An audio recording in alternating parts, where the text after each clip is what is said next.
Hello everyone, আসসালামু আলাইকুম। দেশ এবং দেশের বাইরে, কাছে কিংবা দূরে, যে যেখান থেকে আমার আপু ভাই আন্টি আঙ্কেল এবং ছোট ছোট সোনামণিরা আমার এই ব্লগটি দেখছেন, আশা করছি আল্লাহর রহমতে সবাই ভালো আছেন। আমি আলহামদুলিল্লাহ অনেক ভালো আছি।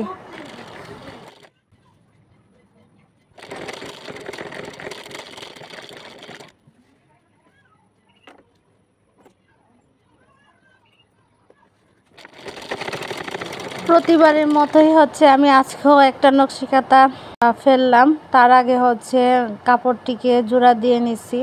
আর এই কাপড়গুলো আমি একসাথে অনলাইনে অর্ডার করে নিয়ে আসি, এক কালার কাপড়। আর এই কাপড়গুলো দিয়ে যদি আমি নকশিকাঁথা তৈরি করি তাহলে অনেক সফট হয় আর ব্যবহার করতে অনেক আরামদায়ক।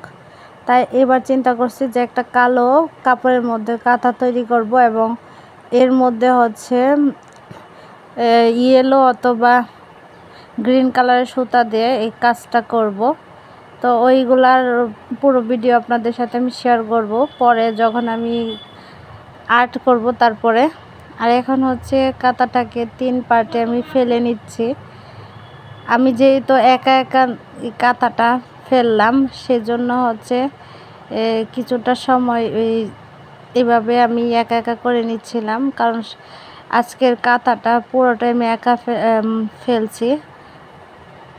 তো আপনারা দেখতে থাকুন আমার ভিডিওটা। যদি আপনাদের কাছে ভালো লাগে তাহলে অবশ্যই ছোট্ট করে একটা লাইক দিয়ে দিবেন এবং বেশি বেশি শেয়ার করবেন। কমেন্ট করে অবশ্যই আপনাদের মতামত আমাকে জানাবেন। আর যারা নতুন তারা অবশ্যই সাবস্ক্রাইব করে আমার পাশে থাকবেন, যাতে ভিডিও আপলোড দেওয়ার সাথে সাথে আপনাদের কাছে আমার ভিডিওটা পৌঁছে। সেজন্য অল বাটনটি প্রেস করবেন। যাই হোক, এখন সুন্দর করে গুছিয়ে নিচ্ছিলাম, একদম যেন দলা পাকা না হয় সেজন্য হাত দিয়ে চেপে চেপে সাইজ করে নিচ্ছি। এখানে কিন্তু 3টা কাপড়ের কাঁথা তৈরি করছি, আর আমি বরাবরই 3টা কাপড়ের কাঁথা তৈরি করি। এখন 2টা পার্ট বিছানো হয়ে গেছে, 3 নম্বর পার্টটা বিছিয়ে নিলাম। এখন দেখেন কোনো দলা পাকা হয়নি, নিচের পার্ট উপরের পার্ট এক সমান, একদম প্লেন। এখন টাহা দিয়ে নিব, যেটাকে বলে টাক সেলাই।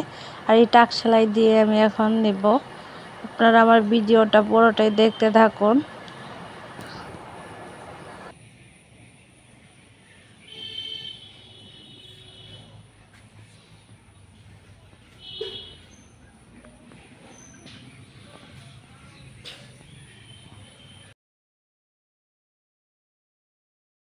যে দেখেন আমি টাক সেলাই দিয়ে নিচ্ছি, বড় বড় সেলাই দিয়ে।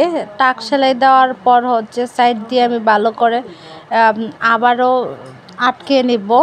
আর এই টাক সেলাইগুলো যখন আমি কাঁথা সেলাই করব তখন অতি সহজে টান দেওয়ার সাথে সাথে চলে আসবে, কারণ এগুলো বড় বড় সেলাই, জাস্ট শুধু আটকানোর জন্য এই সেলাইগুলো দেওয়া।